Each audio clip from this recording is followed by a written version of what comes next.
Good afternoon. Welcome to an Institute for Law and Economics International Program, the second in the series.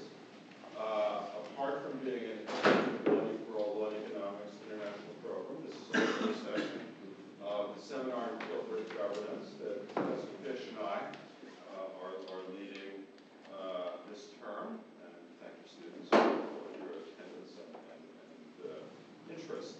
I'm delighted to introduce our speaker, Hideki Kanda, who is one of our Bach visiting international professors. Professor Kanda is from the law faculty of the University of Tokyo. He is a world-renowned corporate law scholar. He has written many articles, some of which I've read. He has many books, including published in Japan, Corporate Law, in its 4th edition. He is one of the co-authors of a very well-known Oxford Press collection called The Anatomy of Corporate Law, along with our colleague, Professor Rock. It's not a collection. It's an entirely integrated treatment. Oh, I've read those as separate chapters. No. He is a co-editor of another well-known Oxford Press collection, Comparative Corporate Governance. Professor Kanda has visited at Harvard, Chicago, Virginia, and we're just delighted that you finally are visiting here at the University of Pennsylvania. Thank you very much for your very kind introduction, Mr. Bratton. And it's my great honor and pleasure to be here this afternoon. I'd like to extend my warm thanks to Professor Bratton, Professor Bratton, and Professor Fish for this wonderful opportunity. I'm not sure what sort of tone that I should set in my speech, but I'd like to talk about corporate governance, and especially in the context of comparative corporate governance this afternoon.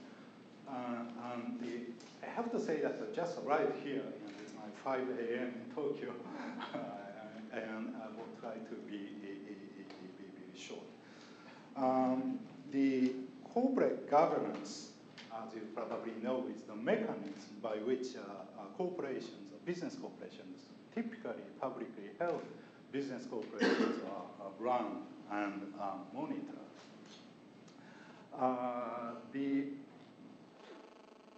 When people talk about corporate governance in a comparative basis, that the people talk about not only laws and regulations, but other aspects of practice and other systems, politics and other factors. However, I would like to focus on laws and regulations on corporate governance today. If you look at our planet, you will observe that laws and regulations around the world are not the same in corporate governance. They are different. So the basic question is when and why laws and regulations in various jurisdictions are different, and when they are sometimes similar. There is a vast amount of literature in the past in this area. And the past literature tells us many interesting insights. The one starting point is that the corporate form is common everywhere. That is to say, the core characteristics of corporations or the business corporate form are the same in all jurisdictions, including United States, Japan, European jurisdictions. Those core characteristics include something like legal personality, limited liability of shareholders, and so forth.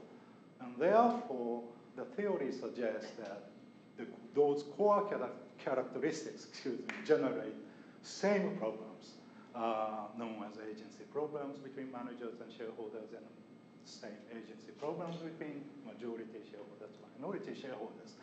So the problem is the same, but I think the solutions to those problems are different. The question is why.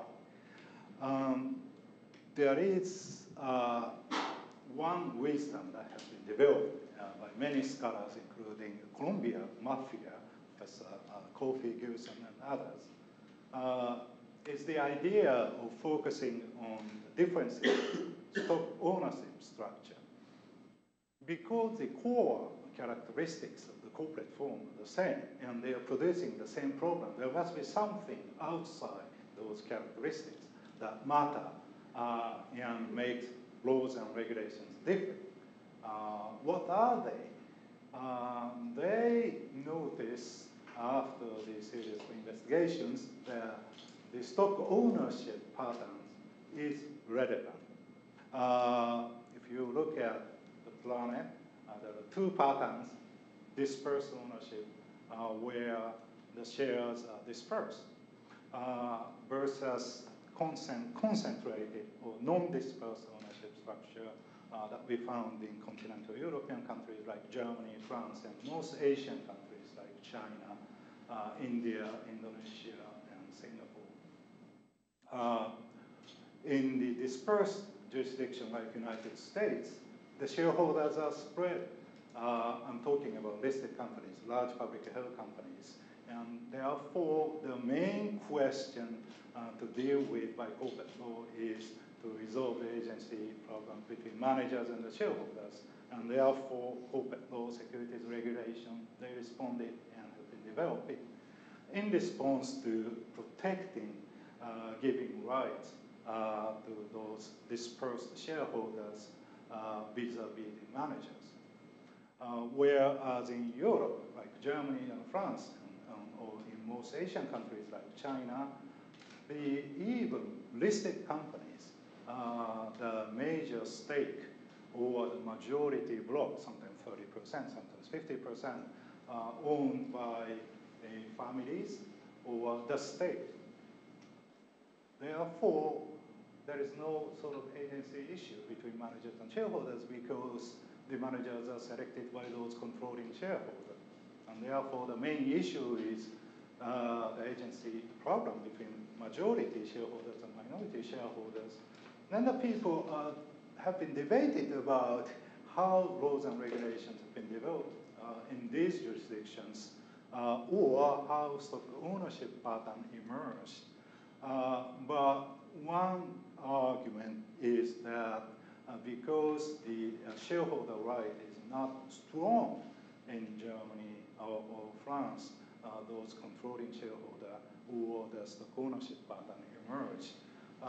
Or some other arguments say that, well, there is no shareholder litigation against managers and directors because managers are hardly misbehaving because of controlling shareholders. They monitor managers every day. They have controlling block. You might ask why listed companies are like that. That is to say, why is it that you have all these listed companies where controlling shareholder does exist? But that is a separate question. My theme that I want to share with you today is that although this dichotomy of dispersed and non-dispersed ownership structure is important and very persuasive, but that's not enough. Indeed, two jurisdictions, United Kingdom and Japan, do not fit very well this dichotomy. And therefore, I would like to create another dimension, that is the dimension of control, what I call it, in addition to the dimension of ownership structure, dispersed versus non-dispersed, so that I could create two blank boxes, and then I can easily put it UK in one place and Japan in the other place. Well, I believe that this matrix could explain the differences in corporate governance, especially laws and regulations of corporate governance, better than the simple dichotomy of dispersed versus non-dispersed share ownership structure. Probably I would like to show you some examples that is better. Let me begin with this example, which I call employee board representation. This is not a very interesting example to me because you see this is no, yes. The control dimension is not necessary. But I'd like to start with this example. In some jurisdictions, employees are represented in the board of directors. In Germany, this is typical. The German company law requires employee participation in the board. Indeed, the board of directors, the board members are selected half by shareholders and then half by employees. This is known as co-determination. So for large companies, law mandates the board of directors to be composed half by shareholders and half by employees. In Japan, there is no such system. The board of directors are elected by shareholders only, like in the United States. However, de facto, the directors are all former employees because of a lifetime employment and so forth. So this de facto, you might ask why this happens, even if law doesn't say so. But for the purpose of my talk today, I would classify Japan to be employee board representation, this de facto. In the US and UK, of course, board members are elected and selected by shareholders only at the shareholders meeting. Therefore, there is no room for employees to participate in the board in any way. Therefore, the US and UK are the same, Japan and Germany and other continental European jurisdictions, they are not the same. Some jurisdictions like France have a choice between the employee participation and US type and so forth. But it's fair to say in many jurisdictions in Europe, continental Europe, the employee participation is indeed required by their company law. Again, in no and yes, yes. Question is why, by the way, in concentrated jurisdictions, you will see employee participation, and dispersed jurisdictions, you do not see employee participation. Well, this is not very easy, I think. The reason why both Germany and Japan have employee participation are different, I think. But I will hold that point on, I think, for a moment. I would like to move to the next example. This is an easy example and very straightforward. The question is whether CEO and chairman of the board should be separate. The very famous is the United Kingdom, in which the stock exchange will require separation of CEO and the chairman. That is to say, the CEO should be a different person from the chairman of the board, or the chairman should be a different person from the chief executive officer of the public company. This is the rule by London Stock Exchange. The other European jurisdictions more or less have the similar rule or a similar practice in de facto. In the US, if I'm correct, I may be wrong by the way, but the US, this has never been the rule. In Japan, again, same thing. That is, the separation has never been the rule. Although in practice, it sometimes happens. Some countries take different people, CEO on one hand and the chairman on the other. Well, this nicely fits my dimension because this is not no, yes, yes, but it's no, yes, yes. So the ownership dimension is not important. Me, doesn't explain the difference. Whereas the control dimension explains the difference. If so, how, you might ask? Well, you have to think about the simple explanation might be the control dimension is unlike ownership dimension. It's a dimension of who is strong. The managers are strong or shareholders are strong. The strong managers and strong shareholders are the dichotomy. The simple explanation might be the strong managers. So they have power to lobby for corporate law, securities regulation, not to put this rule, separation of CEO and chairman, whereas the strong shareholder jurisdiction, they might probably try to reduce some power of CEO. I did not explain, by the way, why Japan is placed on the upper right and the UK is placed on the lower left. So I'd like to explain a little bit here. The United Kingdom, at least in the 1990s, the institutional shareholders are the key players in corporate governance. And they are relatively strong. And as a result, that the managers are relatively weak. Whereas in Japan, the shareholdings is so-called mutual shareholding is very common. That is to say, the public corporation shares are owned by other companies and corporations as well as financial institutions. Therefore, I don't call it dispersed ownership. I will call it concentrated ownership. But managers are strong because there are no shareholders because of mutual shareholdings. Those corporations are shareholders of other corporations, and traditional explanation is they hold shares not as an investment, but as a means of doing business with that particular target corporations. I'm simply, but probably oversimplifying a couple of things, but nevertheless, that's why I put Japan upper right and other than other places, whereas I put UK in lower left because the shareholders, share ownership is spread, dispersed, not concentrated in the sense that there's no single controlling shareholder in the publicly held corporations, but institutional shareholders were strong enough to give influence in corporate governance, and to that extent, managers are weak. I might say even if those jurisdictions are different in 1990s, they may have changed since then. Indeed, I think they did change, but not much. This is a controversial point. It's been almost 15 years since then. But nevertheless, I think these typical differences, I think, still hold today. So talking back to this second example, that is the separation of chief executive officer and chairman, I think that this dimension of control, that is from managers' jurisdictions, tend to have no such rule and tend not to have such rule, whereas some shareholders' jurisdictions tend to have such rule.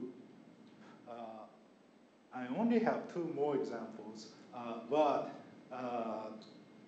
first of all, private shareholder litigation, including derivative actions and class action suits in corporate law, as well as securities regulation. It may be odd for me to talk about private litigation. This is an enforcement rather than substantive legal rules. But let me tell this to you. The puzzle is, in the US, as you know, that there are many cases privately placed by shareholders against managers, against the company, against other people, in the form of shareholder derivative actions, or in the form of class action, both in corporate law and under securities regulation, both federal and state. UK, very few cases. You may know about this, I don't know. But the shareholder case litigation in the form of derivative actions or class actions, very, very few. Other jurisdictions, Japan, Germany, France, are in the middle. We have pretty much indeed quite a few litigation by shareholders, either in the form of derivative actions or some other form. But Japan, Germany, France are in the middle. Well, question is why? First of all, I would at least say, by the way, that this matrix is better than the simple dichotomy of diverse versus non-diverse ownership structure. But doesn't explain much about this difference. However, I would like to say the difference between US and UK may be correlated to the strong managers versus strong shareholders dichotomy. Because the institutional, in the UK, excuse me, because institutional investors give influence on managers and corporate governance in various ways, probably in daily communications, in the election process of directors and so forth, there may be less need for them to sue. Maybe you won't. In the United States, typical dispersed jurisdictions, many public shareholders versus managers and CEO, it's difficult to give influence, at least in 90s, I might say, before institutional investors emerged. So those individual public shareholders, they sue. In other words, litigation is a means, or an effective means of corporate governance in the United States, whereas in the UK, litigation has not been an effective means of corporate governance. Concentrated jurisdictions, generally speaking, you have controlling shareholders, whether family or state. So they exercise their control. So there is less need for them to sue, expose, so to speak. But you might say, what about minority shareholders? We assume minority shareholders because we're talking about listed companies, and therefore there must be some shares being traded every day. So those minority shareholders may well sue if they get damaged. Well, therefore, I would say the amount of litigation is somewhere in the middle. This is so rough, but I think the purpose of my presentation today is to think about this area with this matrix. Again, this dichotomy of dispersed and non-dispersed ownership, as well as the dichotomy of strong managers versus strong shareholders. Now, I have to spend some amount of time on this example. The laws and regulations relating to defenses against hostile takeovers. The landscape is very messy. So I would like to begin with different things. Here are the mixture of two basic rules which are relevant, I think, in this area. The hostile takeovers are defined as a takeovers where bidders try to acquire the target companies here being listed companies, public companies, even though the managers of the target companies opposed, do not agree.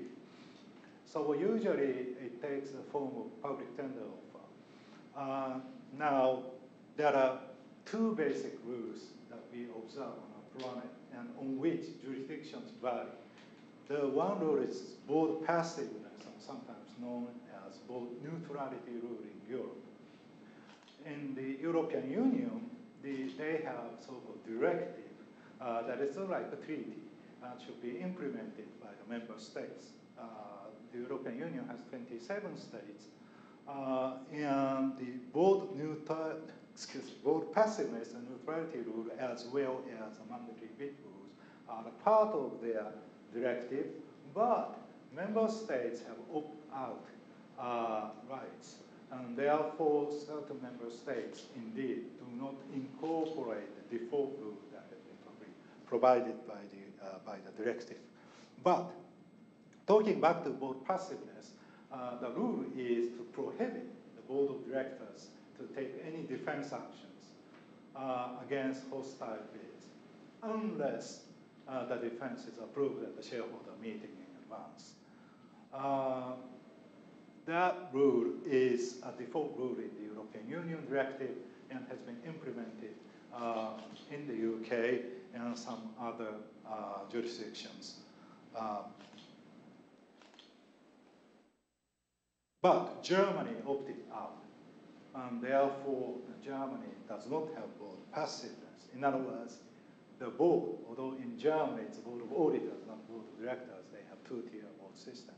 The board of auditors can take any defense actions without seeking shareholders' approval in advance. In the United States, does not have such rule. The board of directors can introduce poison pill at any time, even after the bid is commenced, tender offer is commenced. Well, what about the mandatory bid rule? This is quite new to the United States, I think.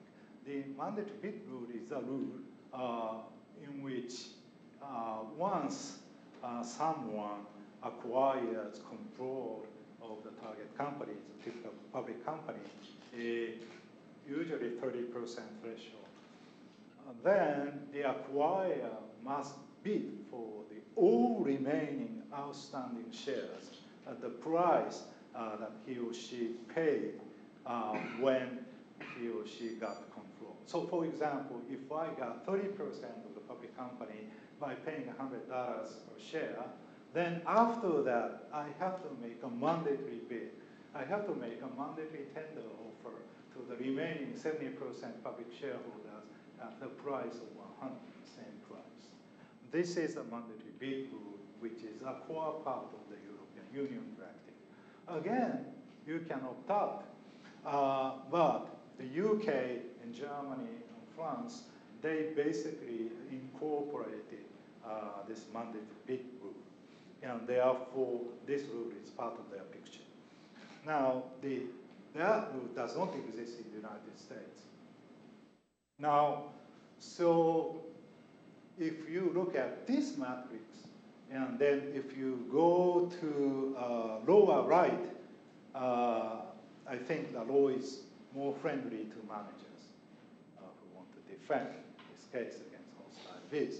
When you go to upper left, and then the law is more friendly to bidders or hostile acquirers, because managers, the board cannot take any defense actions without getting approval in the shareholders' advance. And mandatory bid rule will impose additional costs of the potential acquirer, I think. It is interesting, the US in the lower left, excuse me, UK is upper right, and Germany is on lower right. And therefore, in Germany, it's a jurisdiction which is most friendly to managers. And it's most difficult, I think, for the potential acquirers to do hostile takeovers. There is no jurisdiction on the upper left corner. I was told in Canada and Australia in the upper left corner, but I checked with a couple of people there, and they basically say there are some exceptions. So even though their default position is on the upper left corner, and their actual laws are not in the exactly upper left corner, but the scholars, many scholars in the upper left corner, the Frank Easterwood and Dan Fisher from Chicago, they have a very famous piece, and they maintain the view and they advocate the view which fits on the upper left corner. But this is a variety of laws on takeover defense, although I only focus on the basic two rules that are unfamiliar in the United States. So I move back to the matrix. Well, I'm not sure where to begin.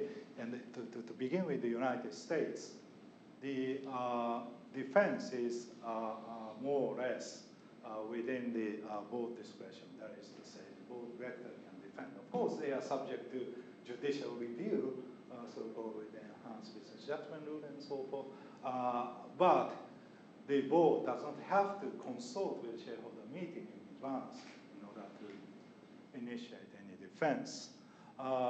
In UK, at least as a rule, the board is prohibited from taking any defense without first consulting with shareholders or shareholders meeting. So the US and the UK are very different. But this is a very well-known thing. Now, when you go to continental Europe, the Germany and France, as I said, in Germany, the board of auditors, the board can take a defense action against takeover, hostile bid. But again, this board is controlled by controlling shareholders because they are controlling shareholder jurisdiction. So I would call this controlling shareholder discretion. That is to say, the controlling shareholders can defend. You might ask, how is it possible to acquire listed companies where controlling shareholders exist? I have to say that the control may mean 30%, 20%, or 40%. And this is the same for some Japanese companies. About 20% of Japanese listed companies have controlling shareholders in a similar way like Germany and others. And Germany, France, and Italy, some other jurisdictions in China. Again, most listed companies have controlling shareholders or even controlled by the state. For those companies, as a matter of fact, there are sometimes, not always, hostile bids indeed by certain potential acquirers. Therefore, we observe hostile takeovers for those listed companies. Now, talking back to this matrix, and so in Germany and France, perhaps in China, Italy, some other jurisdictions, the controlling shareholder can say no, and therefore the board can take defense actions. Japan, well, this is my country, so I can probably tell you more, but in 1990s, there was almost no hostile takeover. There were some attempts, but never successful. I would call this manager discretion, but at that time, law was unclear. Now, beginning 2005, or especially in this century, this is no longer true. The manager discretion is subject to court review, like United States. So the board discretion, manager discretion, sort of the same thing today. However, the difference is the board is permitted to take some action, subject to judicial review. So I believe that the control dimension does matter. In strong managers jurisdictions, law has been evolved. Although there is a question of causality, which comes first, a chicken and egg problem with the laws first, and then this ownership or control, or vice versa. But there must be some correlation between strong managers and board discretion or manager discretion. It may be that the law has been responding to the phenomenon of strong managers versus strong shareholders. In the United Kingdom, again, it's managers or board. There's no discretion. Indeed, they're prohibited from taking any defense action without asking for approval at the shareholders meeting in advance. So generally speaking, it may explain the difference between the strong managers and strong shareholders. I might add one more thing in continental Europe thing. This is the topic that I do not discuss today, but the basic problems they face in controlling jurisdictions are the conflict between majority shareholders or controlling shareholders and minority shareholders. So the majority rule, for example, at the shareholder meeting in Germany is three quarters. In other words, if you do a merger or some fundamental changes, you have to get approval of 75% shareholders at the shareholder, what they call extraordinary shareholder meeting or resolution. In France and other jurisdictions, 2/3. In Japan, it's 2/3, but in the US, typically it's a state law, but in Delaware, it's a simple majority. This also explains how law responds to this, the control dimension, to the ownership dimension. But talking back to this particular topic, I think in Germany or France, because the control shareholder controls managers, and they institute the possible defenses against hostile takeovers, and therefore the law is a little bit ambiguous. In some jurisdictions, like Germany, they opted out from the EU default rule, which is UK rule, board passiveness there. And Germany permits the board of auditors to take any defense actions. Subject to judicial review, I think. I'm not entirely sure because there has been very rare cases and court litigation in this area in Germany. And especially there is probably no case in which the board adopted the pre-bid defense. That is the defense actions before any particular tender offer is initiated. Well, anyway, this is Germany or France and other continental Europe, typically. So this is quite messy. However, I think that my point is the dichotomy of dispersed and concentrated ownership structure alone does not explain the differences well. I believe that if you add the dimension of control, that is the dichotomy of strong managers and strong shareholders versus strong shareholders, might enrich at least our understanding of the differences of laws and regulations on corporate governance. I think that this I can add some more. I'm supposed to speak 1 hour. I can either stop here or I can just continue to say, but probably let's stop here if you know. Let's open for questions. Right. Thank you very much.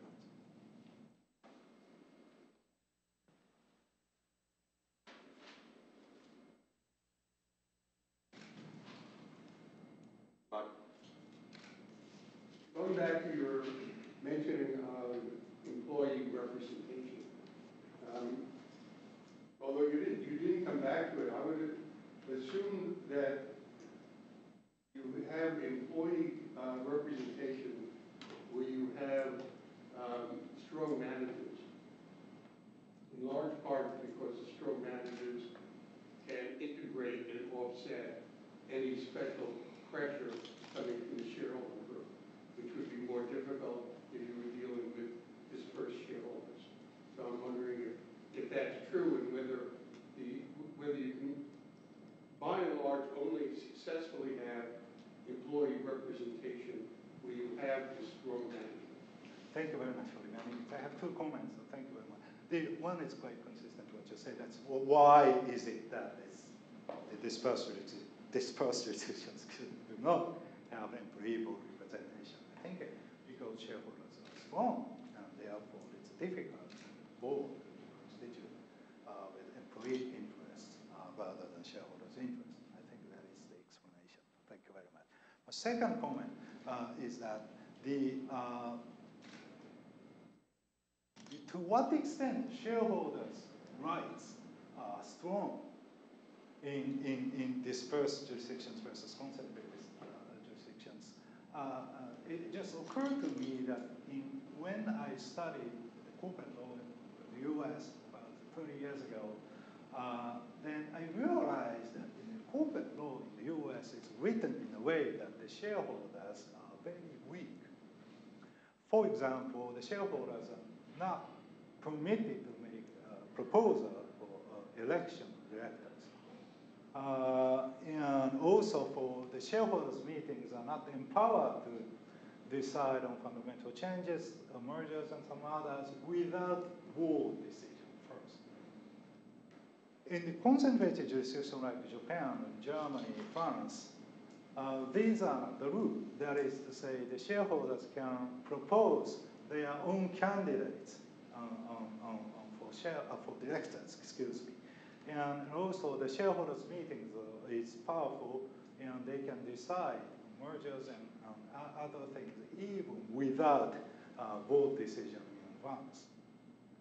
So laws on the books and laws in practice, laws on the book are indeed written in the United States that the shareholders' rights are quite weak.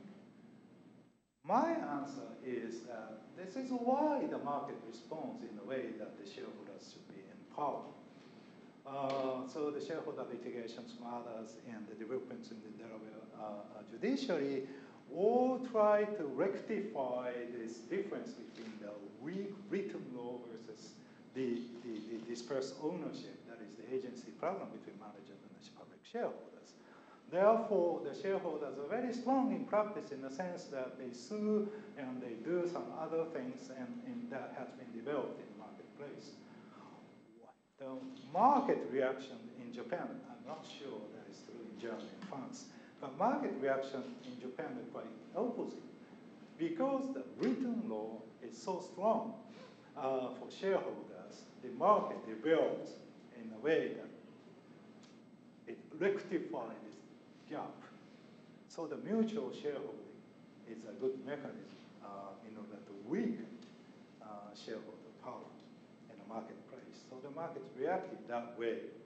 And as a result, de facto, it's difficult to compare which country's shareholders are powerful, but it seems to me that these shareholders are weak in Japan because of this market development, not because of the written law in corporate statute.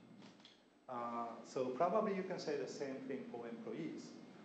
It's difficult to say anything from the statute where something is written. For example, in Japan, the statute does not mandate employee representation. I think that employee representation has been developed in the marketplace as a practice in response to this very powerful statute rewarding in which the shareholders are empowered those statutory rights in Japan. So it's similar like mutual shareholding on employee representation in Japan. I'm not sure that applies to Germany or France. That's my second comment.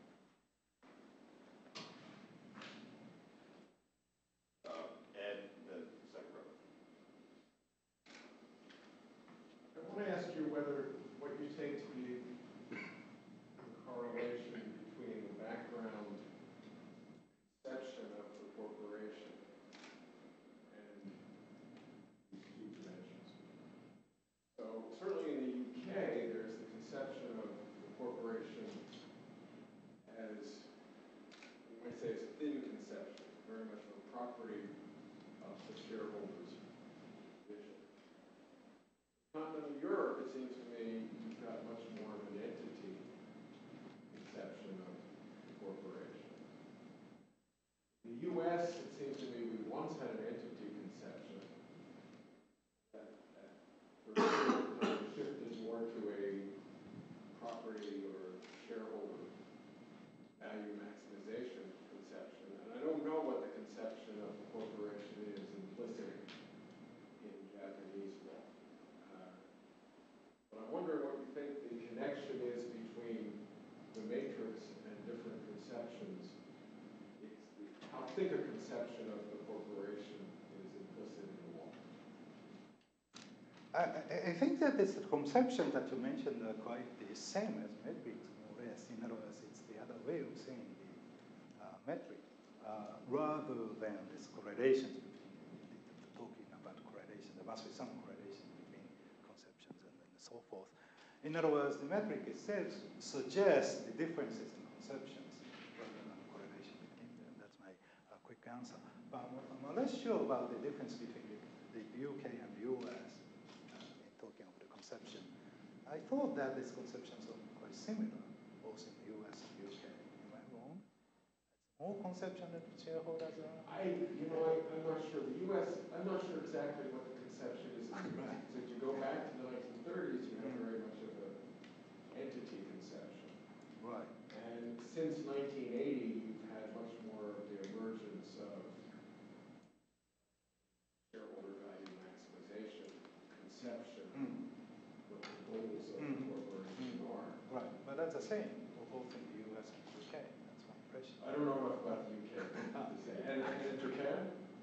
I think same. It used to be that the people talking about the entity theory, and then because of the influence by German literature, by the way, it's called Unternehmen an sich in Germany, enterprise as such. However, in the beginning of actually 1980s or something, right, it's now people talk about, well, entity, no, the corporation is a fiction, and it's a bundle of contracts and so forth, and the question, the bundle of contracts between who? And then, well, law says it's the owner is the shareholder. And then people say, well, in fact, who owns corporations? That we have all these non-shareholder constitutions. And then, so that I think that trend is the same. And you might say there may be some different conceptions, but I think it's another way of saying this. In other words, the difference between share ownership, or perhaps the difference between this, whether, shareholders are strong or not. That may be missing something.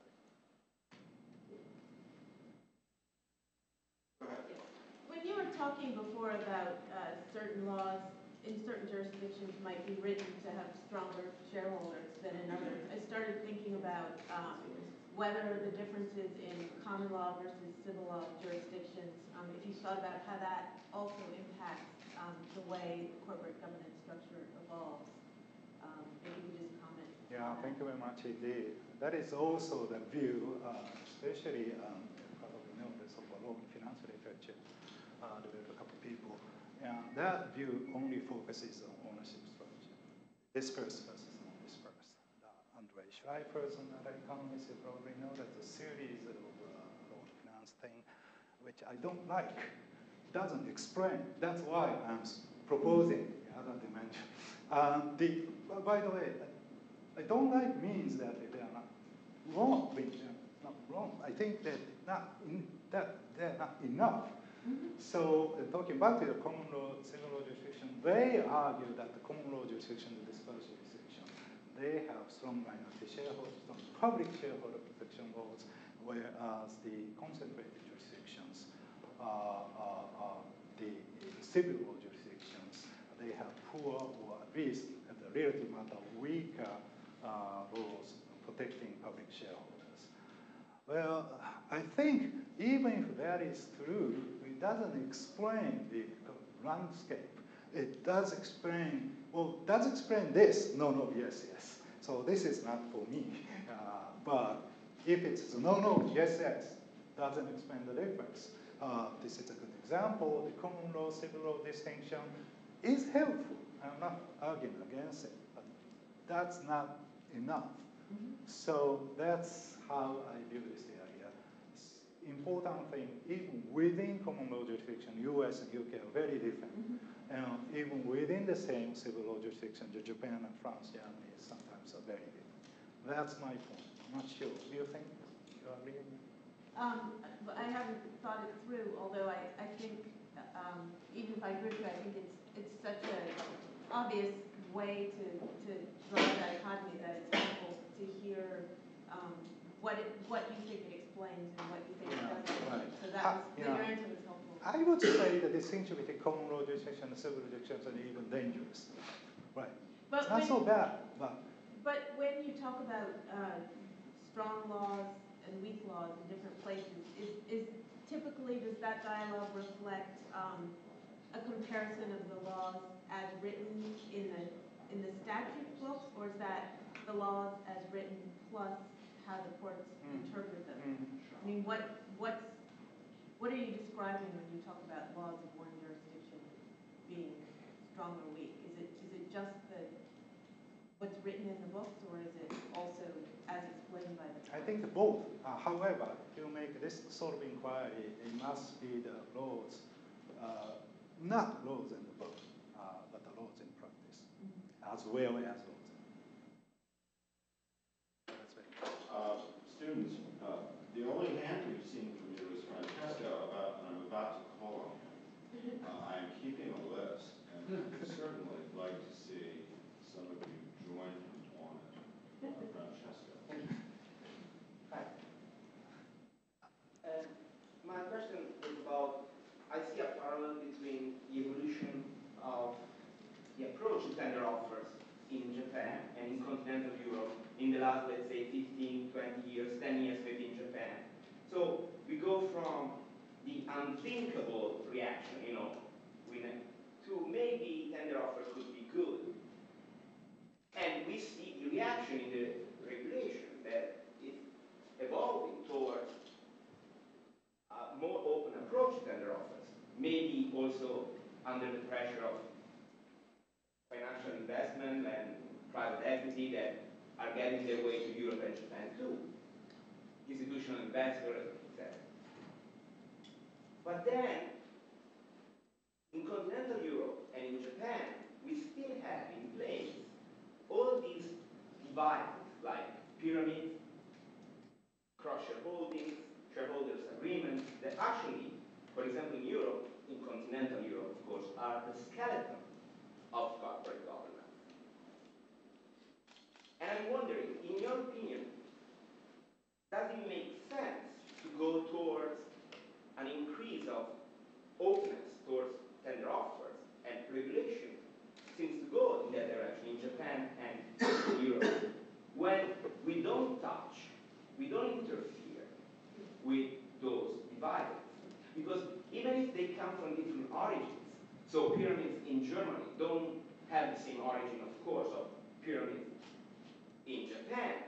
But if I'm not wrong, you have still in place the dividends that come from the Keiretsu and Taibatsu structures, right? So it's like we talk about tender offers that can be good, they can increase shareholder maximization, they can keep managers on their toe, and then when we want to make some examples of hostile tender offers, oops, we have very, very small cases because either they ended up in settlement, there was a national champion, and something that actually we don't have so many cases. And when we have a case, makes history, like Vodafone Management, that shocked an entire country. So what do you think about it? Can we actually expect an increase of tender offers if we don't interfere with those instruments that I mentioned? Thank you very much. I think it's a couple of ways to respond. I think these things are a couple of levels, so to speak, I think. I'm not sure. First of all, that this hostile takeovers used to be considered as unethical in the business community, even in the United States, I think. And they are considered as bad in Germany and Japan, perhaps in 1980s, 1990s. I think they will change, and they have been changing because of this competition on a global basis. If one jurisdiction keeps saying that no hostile bid at all, and I don't think that they will survive. But the speed may matter. That is to say, the speed may be slow for Germany and Japan to accept, so to speak, it's a concept of hostile takeovers. I think they all accept today. That's one thing. And then also, it's like a concept of cooperation that I mentioned. That is, we used to be the hostile bid is hostile bid. Today, the hostile bid is good or bad, depending upon whether it's good for the economy, not for the managers, right? But the paradigm changed, like entity theory to the contract theory, like the hostile takeovers, the paradigm changed from good or bad, and the ethical and the business community, to the good or bad for the national economy, or for the company, excuse me, or for the company, and then for the national economy, probably.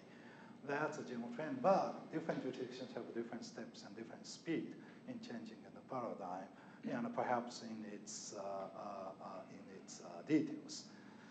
Secondly, I think that there are some famous cases like Vodafone or the German Stock Exchange, Children's Investment Fund, and so forth.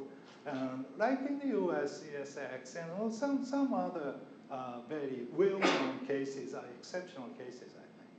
It's like Danone in French and some Chinese cases. Well, sometimes the French government just steps in to try to defend and protect their industry because it's a national interest. So those big cases are probably very well known, but they are not typical. I think we should probably look at typical cases where the mid-sized companies are acquired, probably both friendly and sometimes in a hostile manner. And both in Germany and in Japan, even in Japan, I might say, that there are some hostile bids have been successful and others have been unsuccessful. And therefore, although the speed might be slow, but I think that today, the hostile takeovers should be judged as good or bad for the company or for the economy. By the way, there is empirical studies, a vast amount of empirical studies of hostile bid. Generally speaking, in the US, the hostile bid is good for the economy, but the defense actions, the defense measures, the empirical studies are not entirely sure whether it's good for the company or not. The empirical studies are mixed. Similarly, the empirical study in Japan also doesn't show the positive or negative effect on the farm value as well as the national economy. I'm not sure I responded correctly. That's how I view this. Francisco.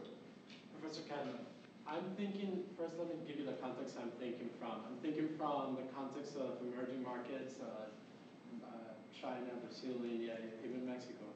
And my question is, what happens when one cannot really distinguish between whether there are strong managers or strong shareholders? For instance, in the case of Mexico, I think of Telmex, and the shareholder is slim, but the manager, the CEO, is also slim, and his managed board is basically related to him, and the shareholders of Telmex are also related to him. What happens in these type of markets where that distinction is not as clear, and what would you do with this situation? That's a very good point, because this is, everything is so extreme, right? Even about dispersed versus non-dispersed ownership, there must be middle jurisdictions where we can distinguish between dispersed and non-dispersed. Similarly, strong managers and shareholders, there may be something in the middle. However, in your example, Mexico, I believe that the public companies have controlling shareholders. If you look at dispersed versus concentrated, I think it's the families still have controlling stake in many public companies. And to that extent, that is, they are considered as strong shareholders, in my mind, because family gives control and influence on the board or the managers of the company. And to that extent, that the managers are weak and those shareholders are strong. So I think that China is surely here, and excuse me, probably this is the same thing, but in Mexico or any other jurisdictions fit in the lower right corner, because again, you have controlling shareholders, typically families, and sometimes the state. But again, it's fair to say there must be jurisdictions in the middle. I agree. Magumi.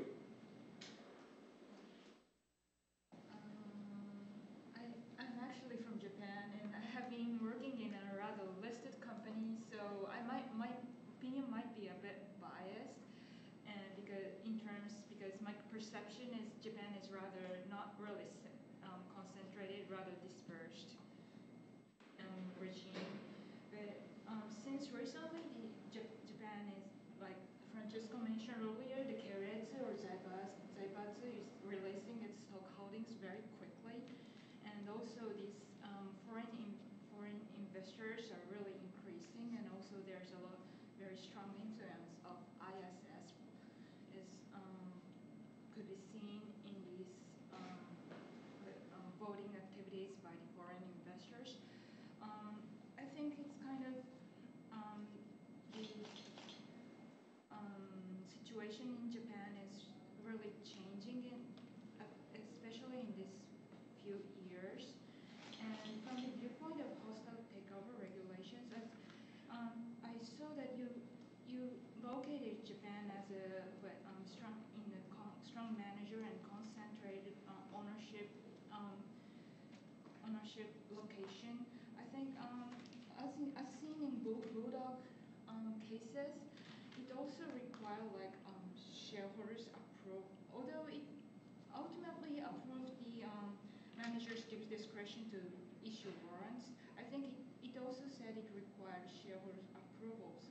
So I think it cannot simply be said that there is such a strong manager discretion in Japan, especially in recent cases, and as in situations that ISS is strongly opposing to those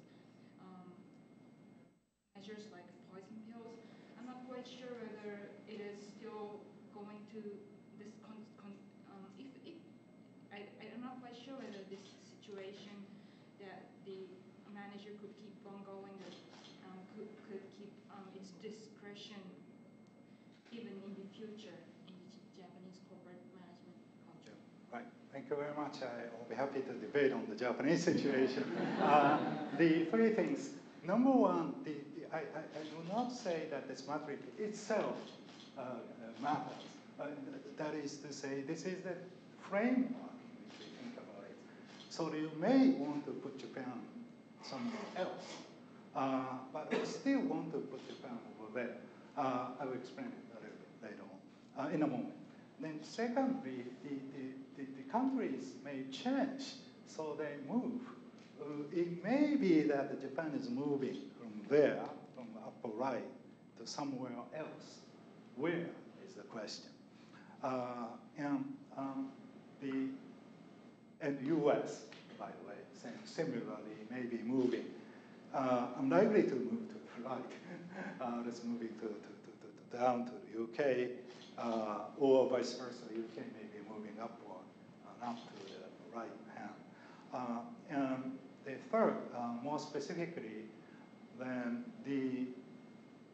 you mentioned the case, so the Bulldog Source case. It's a very famous Supreme Court case in 2007.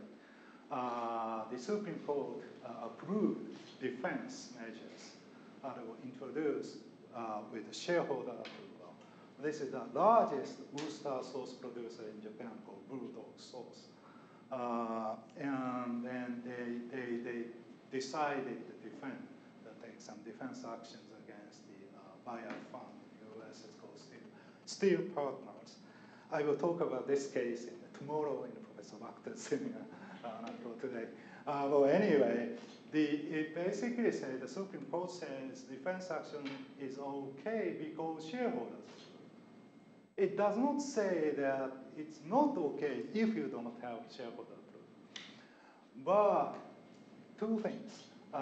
One is the discretion is subject to judicial review, no question. And basically, the Japanese courts, including Supreme Court, says you need what we call necessity, sometimes for the business purpose, but the necessity is probably a good word, plus proportionality. It's like Moran or the Delaware cases, like you need a threat, and then you have a proportionality in defense. In other words, the defense should not be too excessive.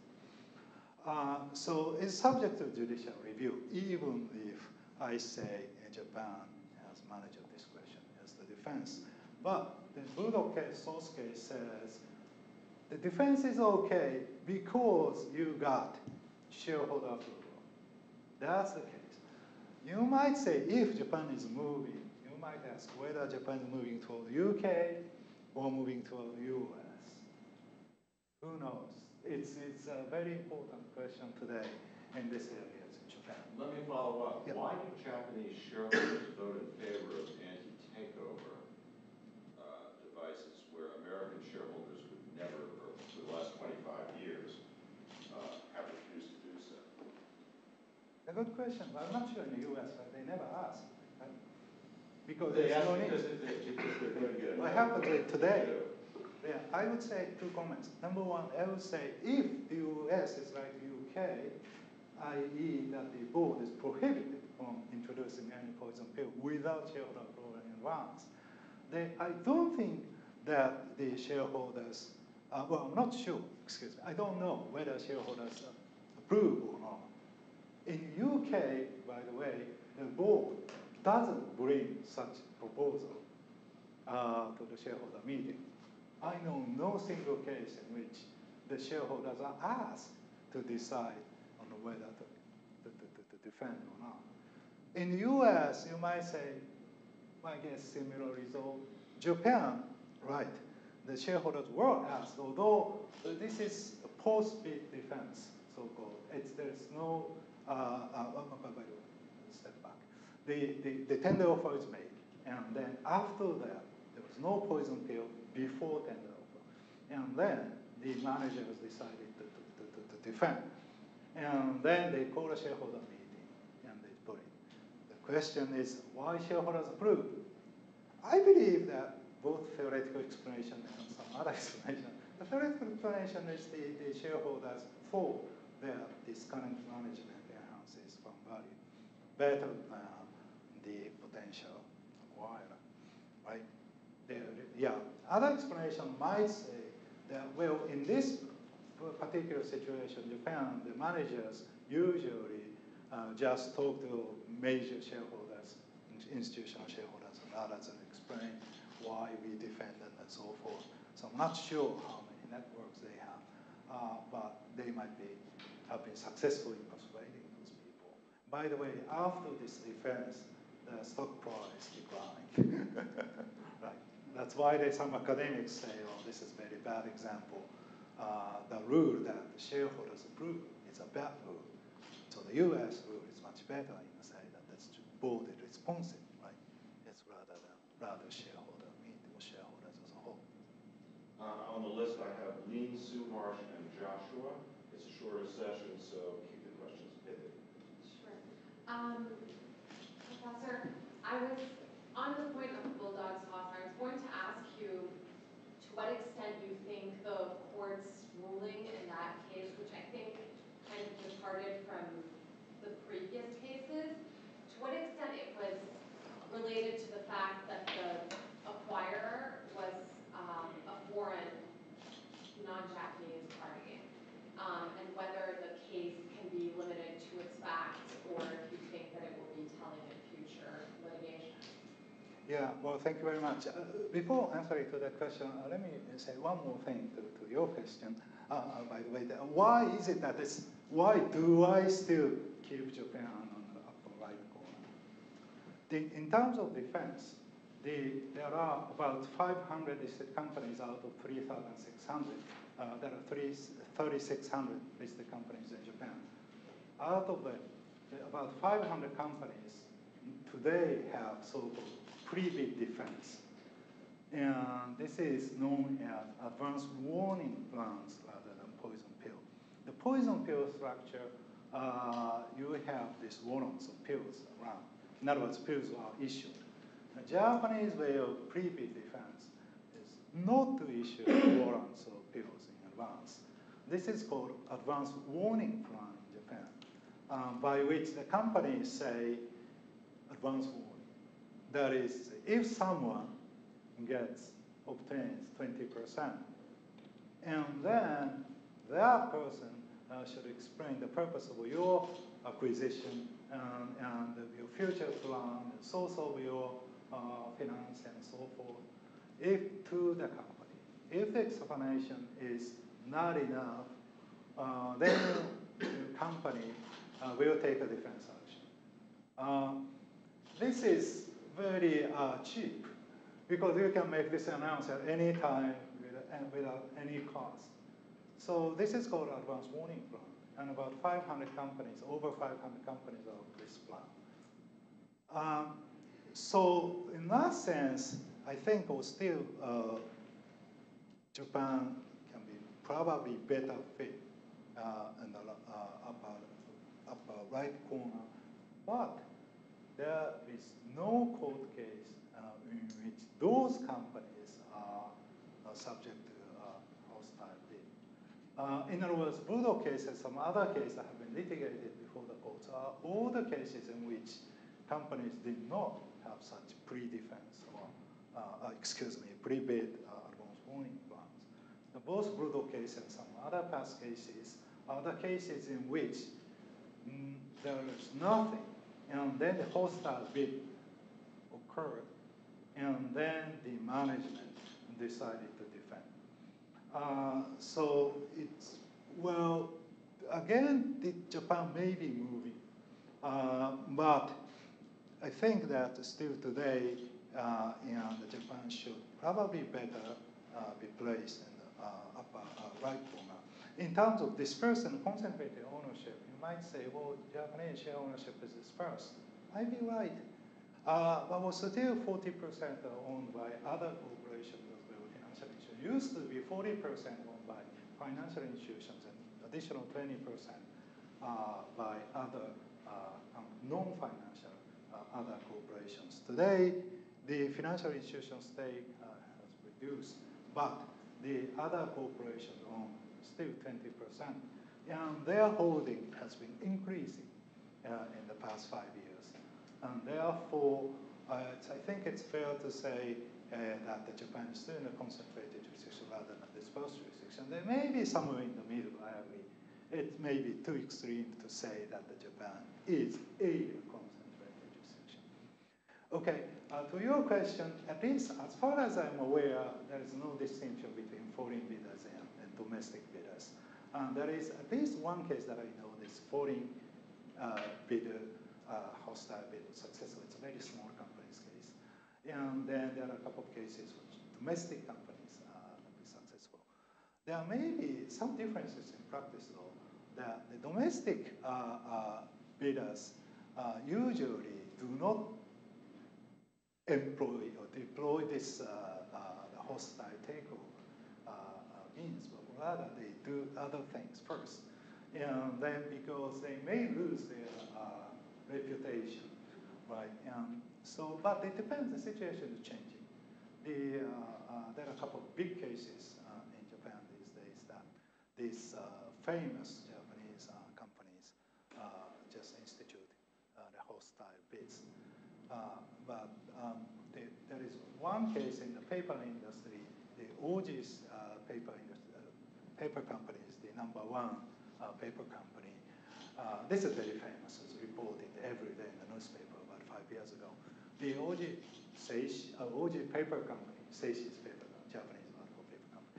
The OG paper company wanted to acquire the fourth big paper company.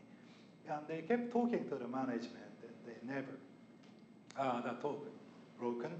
And then the OG paper company almost planned to initiate tender offer with a 100% premium of the stock price of this target company.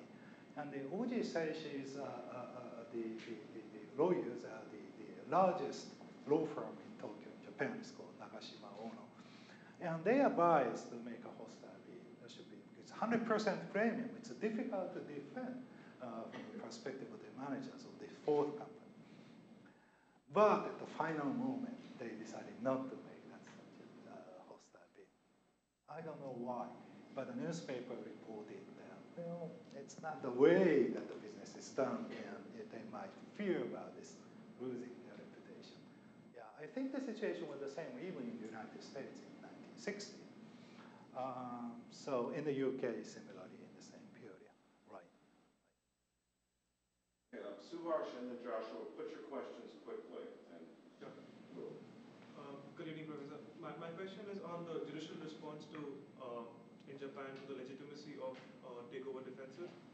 So if you look at Steel Partners and the Bulldog Sauce case, so in that, as regards the proportionality of the response, which the court looked at, so the court said that since the dissident shareholders were given fair compensation for their warrants, the response was proportionate. Now, if you look at the framework for judging the legitimacy of takeover defenses in the US or the UK, or for that matter Japan, they seem to follow the UNOCAL framework, which is there needs to be a threat to the company and the response needs to be proportionate. Now, looking at the proportionality in the Bulldog Sauce case, do you think it's a very pro-management kind of color that the court has given to it? Because all that the management needs to do is to give the dissident shareholder a reasonable or just compensation for their warrants, and they have met the proportionality burden. Whereas in the US, the proportionality burden is much more difficult to meet. So do you think the Japanese courts are a little more pro-management? Joshua, put your question, and to the extent you have replies, we'll take it. When you were talking about this slide, you mentioned that the causation wasn't necessarily clear which direction it ran. I was wondering if you thought it even matters, or if the correlation is enough to show that this framework is appropriate. Thank you very much for these 2 points. I think this, if I may respond to the last point first, that is the causation, in my personal view, have no evidence to prove this. The causation may be both ways. And sometimes the laws are shaped as a result of the whatever the lobbying power or the political environments. And therefore, the stock ownership and control patterns may affect how laws are written. But many, many times the laws are imported in Japan, for example, from other countries. And therefore, this does not explain much. So the other way, of course, the other causation is that it's because we have these laws and then the market and practice developed. I believe that's more causality from that way This is my personal preference. But it's fair to say that the causation may be both. Right? And talking back to the Bulldog source case, well, the people will still debate on that. And I'm not sure that the Japanese court has pro-management. The Japanese court, the Bulldog case, again, it's 80% shareholders said yes, they approve defense. I think it's difficult for the court to say, oh, those shareholders are crazy, 80%. It's not controlling shareholder. It's various shareholders. I don't say dispersed, but various different public shareholders. Even in the United States and UK, if that happens, I don't think it's difficult for the court to say.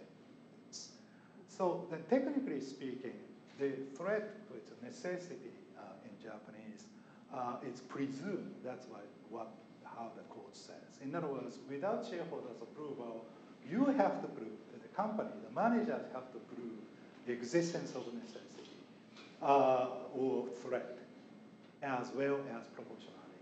That means being not excessive. The Supreme Court of Japan says the necessity is presumed because of shareholder approval, but the proportionality is subject to judicial review. It's not business judgment. It's then, so even if you have shareholder approval. And then in that particular case, the Supreme Court says, yes, both threat is presumed, no counter-proof, and then the proportionality is met. So you say this court is pro-management, I'm not sure. Before this Bulldog case, there was another famous broadcasting case, and I don't know this, it's a Nippon broadcasting case, which is a group of the Fuji TV group. It's the largest mass media TV group. And there is a small internet company which is very famous at that time and tried to acquire the subsidiary, listing subsidiaries, Nippon Koso is the name. The Fuji group took a defense action without shareholder approval. The court stopped that action, and therefore the defense was unsuccessful. So the court is anti-management if you look at the result. So similarly, in the Bulldog case, if you look at the result, the court did approve the defense plans. And to that extent, the court, you might say the court is pro-management. I'm not less sure. It seems to me that this Japan, that the court attitude in Bulldog case is stricter than it appears in the United States, in the sense that the U.S. board discretion does not need shareholder approval all the time. Of course, again, it's subject to judicial review, which may be not pro-management. Should be debated. I'm more interested in whether Japan is moving toward the UK or toward the US, or stays without moving to the situation. That's a very